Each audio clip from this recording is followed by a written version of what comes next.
Hey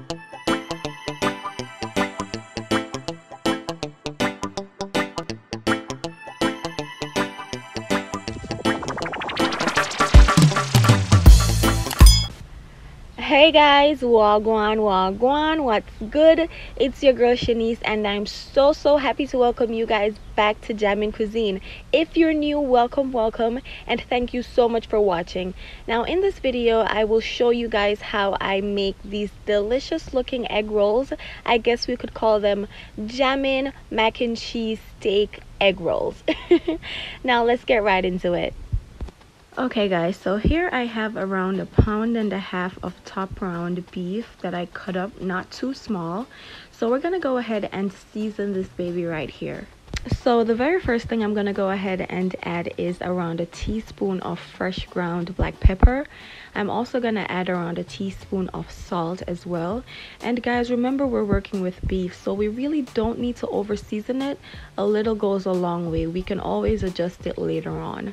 I'm also gonna add some Sazon to my meat, and as you guys know, this is my absolute favorite seasoning, so I'm just gonna add around half of the pack and we'll use the rest later on. I'm also gonna go in with around a teaspoon of oil, and this is really optional. It's just to add some moisture to the meat so that the seasonings are like evenly distributed throughout every single piece. And I'm just working the seasonings into the meat with my hands. You know, we want to make sure that the season is spread right throughout every single piece of meat. We don't want to have some pieces under seasoned. So use 2 hands if you have to. And we're going to set this to the side. I mean, you can let it marinate for how long you want, depending on the time you have. But I really didn't let this sit for too long. I went in straight away because this was dinner right here and your girl was hungry. So the next thing we're going to do is get our skillet, whatever pot you're using, nice and hot with a drop of oil, and we're just going to allow that to heat up. So once the oil is ready to go, I'm going to go in with a small red onion diced, and I'm just going to saute it a little bit, you know, allow it to caramelize a little bit so the flavors are released.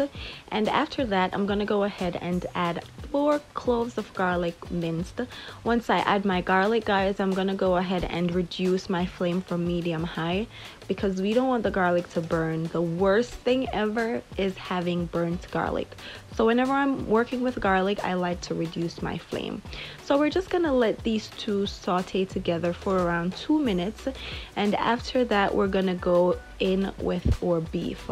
And I just want to let you guys know, you don't necessarily have to use the same cut of beef for this recipe that I'm using. You can use whatever you have on hand. So I went in with my beef, and I'm just gonna mix it in with my onions and garlic.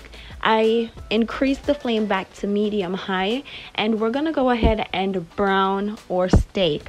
So once we've mixed everything in together, we're gonna let it sit and cook and brown, because stirring it too much will interrupt it getting that wonderful brown color that we're going for. So just let it sit, and you can come back and check, you know, within 2 to 3 minutes, just to make sure that everything is going good. Okay guys, so this is how I'm looking after 5 minutes within cooking. As you guys can see, not every piece has gotten that nice brown color, so I'm just gonna give it a little stir just to make sure that the pieces at the top that aren't fully cooked gets to go at the bottom, you know, just to make sure that they get a chance to get some color. Okay guys, now I know everyone likes their steak cooked at a different level of doneness. Some people like medium rare, and some people are very particular with the way they like their steak. If you're that person and you're following this recipe, I would recommend you cooking your steak as a whole and not cut it up the way I did mine. That way you can check the internal temperature and make sure that it is at what you want it to be, instead of trying to gauge the temperature of every single piece of meat cut up. Okay guys, so this is how we're looking. I'm all finished. I cooked mine for roughly 10 minutes. Now on to the fun part. Here I have my egg roll wrap that I got from my local Asian grocery spot. And you guys have to be careful not to get spring rolls. Those are completely different. They're thinner, so make sure you get egg rolls and not spring rolls. And for this recipe, I'm gonna double my rolls so that it's a little bit thicker. The very first thing you're gonna need is an egg beaten, or make some cornstarch slurry, and this we're gonna put at each corner of our egg rolls, and this is just gonna help the egg roll to stick together once we start rolling it. So I'm just adding some egg at each corner, and then we're gonna add our filling. And as you guys saw, I will be using mac and cheese and the steak we just made.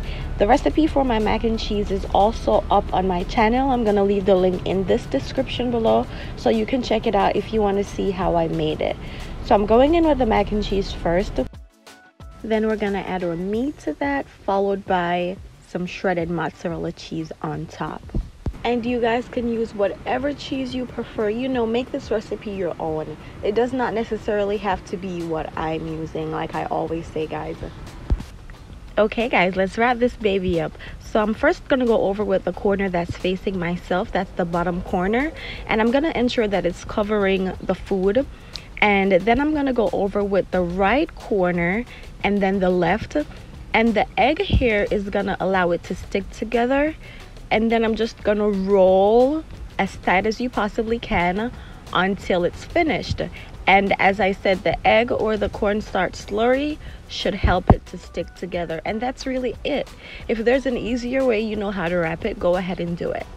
And like I mentioned earlier, I ended up using 2 sheets per egg rolls because when I tried it with one, it was very thin, so I just doubled it up. So you guys can try that too if that helps.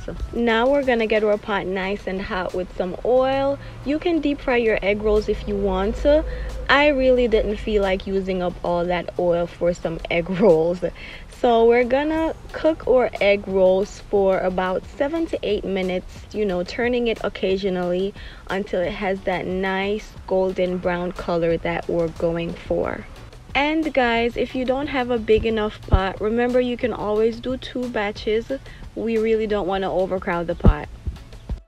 Okay guys, so within the first 3 minutes I turned my egg rolls. I'm just gonna let them sit on the other side for around 2 to 3 more minutes, and then I'm gonna turn them back to the first side because I want them to be really crispy. Or you can just completely double fry all your egg rolls just to get that crispier, you know, more golden look and feel.